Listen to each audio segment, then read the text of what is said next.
Salve, salve, salve, meus queridos estudantes amantes da história. Eu sou o professor Natanael, como vocês bem sabem, e vou estar com vocês alguns minutos aqui. Nessa primeira parte, vou dividir essa aula em duas partes. E nessa primeira parte, nós vamos conversar um pouco sobre os anos iniciais, ou as décadas iniciais referentes a um dos períodos mais importantes da história do Brasil, que é o Segundo Reinado, o Segundo Império. Tá legal? Vamos nessa, me acompanha que a gente vai aprender um bocado sobre esse período de um governo de um monarca que reinou no Brasil por 49 anos, praticamente meio século. Se você, na política de hoje, puder me apontar um político profissional que tenha passado 49 anos da sua vida no poder e tenha saído da política mais pobre do que entrou, eu te dou um prêmio. É complicado, né? Mas se eu te disser que esse político existe, ou existiu, foi o Dom Pedro II. Esse camarada, quando se exilou em Paris, quando se exilou na França, porque houve um golpe de Estado aqui perpetrado pelos militares, né, com apoio da igreja, com apoio de outros setores aí importantes das camadas elitistas. Esse golpe aconteceu em 15 de novembro de 1889 e esse golpe proclamou a República e pôs fim à monarquia no Brasil. Após esse golpe, 2, 3 dias depois, o imperador viaja para a Europa, né, para a França, se eu não me engano, por lá mesmo. Morreu. Quando ele foi embora, o Laurentino Gomes, inclusive, conta isso nos seus livros. Ele manda levar um saco de terra do Brasil, caso ele morresse, como de fato aconteceu no exterior e não aqui, se ele não pudesse voltar vivo.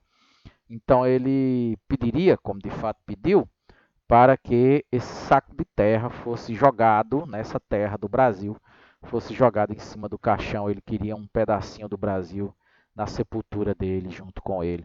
E assim aconteceu e viveu praticamente de ajuda de amigos, de familiares.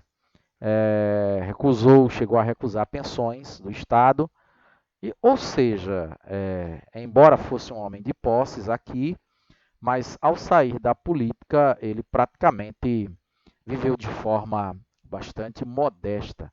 Como eu disse no começo da minha fala, algo um tanto quanto impensável, né, nos políticos de hoje. Bom, vamos lá, vamos trabalhar.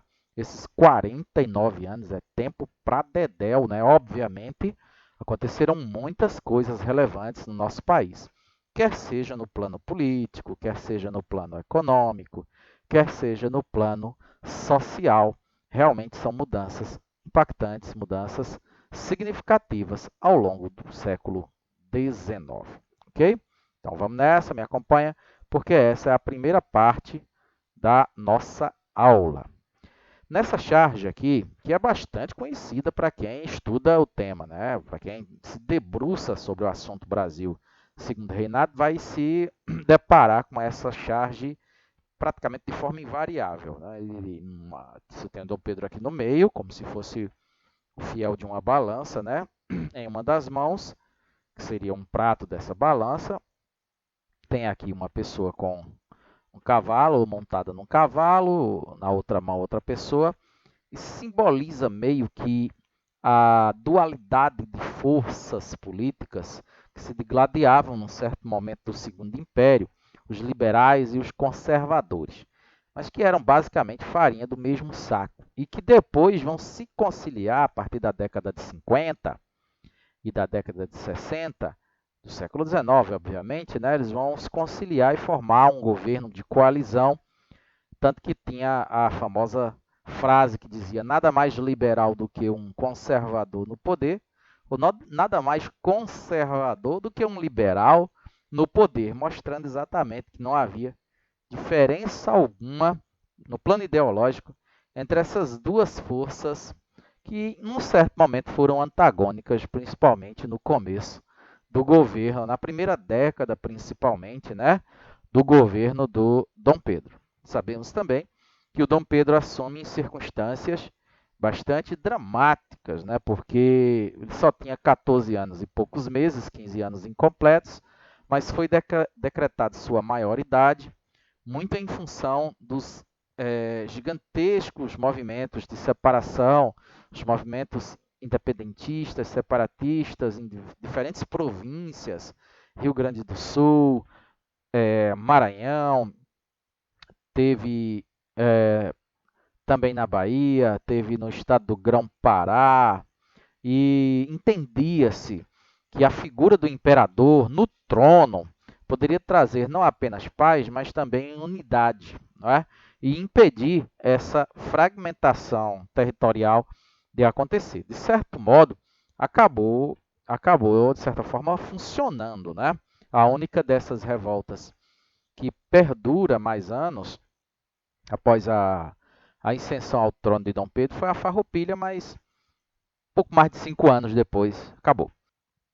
Então, o que é que foram as eleições do cacete? Porque receberam esse nome. Foram as eleições parlamentares que aconteciam no Brasil regularmente, ali a cada 4 anos, e essas eleições parlamentares, elas foram vencidas pelos liberais, mas os conservadores acusaram e fizeram petições de anulação junto ao imperador para que anulasse o pleito, porque acusavam exatamente os liberais de compra de votos, de intimidação dos eleitores para coagir a votar nos parlamentares liberais, daí a ideia de eleições do cacete pela intimidação, pelo uso da violência, etc. E o imperador, ali também inexperiente, né, acaba que anula as eleições, convoca novas eleições e nessas novas eleições os conservadores venceram, os liberais ficam ali assim, meio que revoltados, meio que ressabiados, meio que de escanteio, vão tentar ainda algumas rebeliões a partir de estados importantes em São Paulo, Minas, em 1842, depois em Pernambuco em 1848, depois ou antes mesmo, em 1844 também, mas no final das contas foram anistiados e incorporados, ou devidamente incorporados ao governo. Aos poucos, Dom Pedro foi entendendo ali os mecanismos da política, né? Então, se você tem um inimigo, é muito mais vantajoso trazê-lo para você, para o seu lado, né? Cooptá-lo, do que propriamente enfrentá-lo aí de peito aberto, como a gente chama. Bom, 1844 é um ano importante no plano econômico. É o ano em que o imperador sanciona a tarifa Alves Branco. O que foi a tarifa Alves Branco? Foi uma alíquota que incidia, um imposto, né, que incidia exatamente sobre os produtos que vinham de fora, ou seja, os produtos importados. A ideia era fazer com que fosse criada uma espécie de um estímulo para a indústria nacional. A partir do momento que os produtos que vêm de fora se tornam mais caros, há o estímulo do empreendedor nacional de produzir aqui, porque não pagando esses impostos, o produto nacional será mais barato e, sendo mais barato, terá a condição de ser negociado, de escoamento, de ser vendido com mais facilidade do produto que vem de fora, mais caro, por conta desses impostos. Quem não gostou nada dessa história foram os ingleses, né? Isso vai dar problema mais adiante, muita pressão dos ingleses, embates diplomáticos que surgirão principalmente ali na década de 60. Funcionou, a tarifa Alves Branco conseguiu dar esse surto industrial, esse estímulo ao empreendedor local.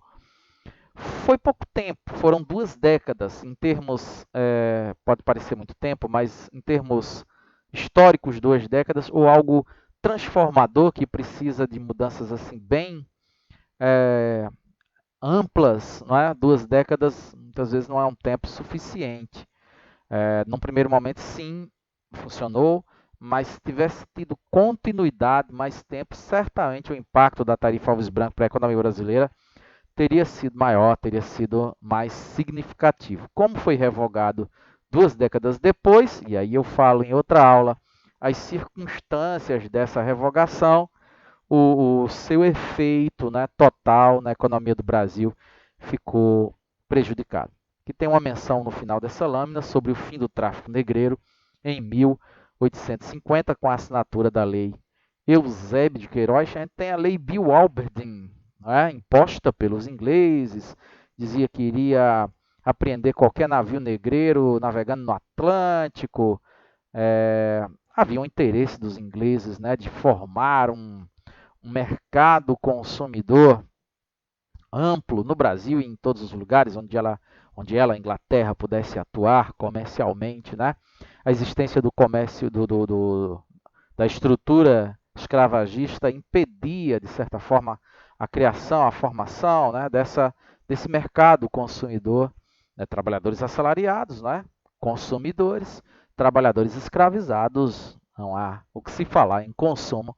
Então, o interesse dos ingleses estava realmente muito ligado a essa questão financeira, muito embora fosse tudo muito transvestido numa roupagem humanitária, né? Bom, aí, seguindo aqui adiante, nós analisamos essa estrutura parlamentar, né, político-administrativa no Brasil do século XIX, no Brasil do Segundo Império, Segundo Reinado, que a gente chamava também de parlamentarismo às avessas. O parlamentarismo ao contrário, né? Importamos isso, esse modelo, copiamos, né, toda essa estrutura dos ingleses. Lá, o rei tem uma figura, é praticamente uma figura decorativa. Rei e rainha, quem estiver no trono, né? É praticamente uma figura decorativa, porque o chefe de governo, que é de fato quem administra o país, é um líder escolhido pelo parlamento, é o primeiro-ministro, né? E aqui no Brasil, esse primeiro-ministro ele era escolhido pelo imperador. Então é óbvio que ele só fazia o que o imperador, o chefe dele, o cara que o escolheu, mandava, né? As cartas estavam todas nas mãos do imperador no final das contas. Esse primeiro-ministro não tinha autonomia nenhuma, né, no Brasil, uma vez que ele era colocado no poder não pelos seus pares, não pelo parlamento, e sim pelo imperador. Olha só esse esqueminha. O imperador faz uso do poder moderador.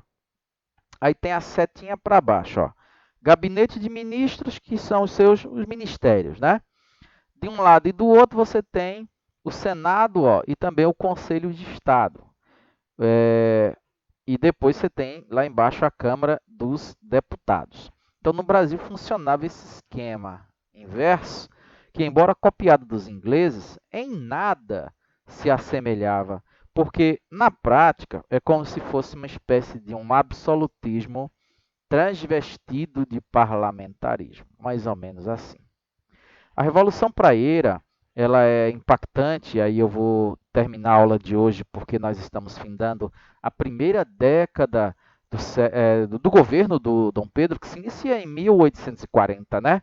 Esse evento, a Revolução Praieira, é de 1848, terminando ali por volta de 1849, então findamos a década de 40 e, consequentemente, a aula de hoje, deixando as outras partes para uma futura aula. A Revolução Praieira recebe esse nome porque eclodiu em um jornal liberal de Recife, cuja sede ficava na Rua da Praia. Os praieiros eram, em grande maioria, jornalistas ou pessoas ligadas a esse jornal liberal localizado na Rua da Praia. Foi praticamente a última rebelião separatista que nós vivenciamos no século XIX. Separatista que eu digo de estado ou província, como era conhecido na época, tentando se separar do Brasil e formar um país independente. Esse era o presidente da província da época, né, o equivalente aí a governador, que era o Antônio Chichorro da Gama. Aqui fala que foi um movimento liberal. É preciso lembrar que os liberais eles tinham um desentendimento com Dom Pedro lá das eleições do cacete, né? Lá de 1840. Um desentendimento que vinha já há alguns anos se acirrando. No estado de Pernambuco nós tínhamos um predomínio dos Cavalcantes, né? Reza a lenda que essa pequena quadra aqui era bastante conhecida entre os pernambucanos, que dizia: quem vive em Pernambuco não há de estar enganado, ou há de ser Cavalcante ou há de ser cavalgado, mostrando exatamente a proeminência política dessa família. Os objetivos, ó, eles queriam, os liberais, né, os revoltosos, elaborar outra constituição, porque queriam formar um outro país, separar Pernambuco de Portugal, liberdade de imprensa, exatamente porque uma parte era jornalista, extinção do poder moderador e o federalismo, onde os estados têm mais poder, mais autonomia, como é, por exemplo, nos Estados Unidos, né? Tem estado que adota pena de morte, outros não, há certa liberdade jurídica, tributária, né? Entre os estados ou as unidades da federação, que não há no Brasil, por exemplo, embora nós sejamos uma federação também. Extinção da vitaliciedade do cargo de senador, o voto livre universal, nacionalizar o comércio estava muito nas mãos dos portugueses ainda, e a separação dos poderes, que é realmente um preceito iluminista, né? E o iluminismo é burguês, é liberal, então você compreende aí como está tudo no coração do liberalismo da burguesia. Sobre isso falo depois, Lei de Terras, entra a década de 50 e a gente conversa num outro momento. Valeu, valeu, valeu, valendo. Tchau, tchau, tchau. Cheiro para vocês.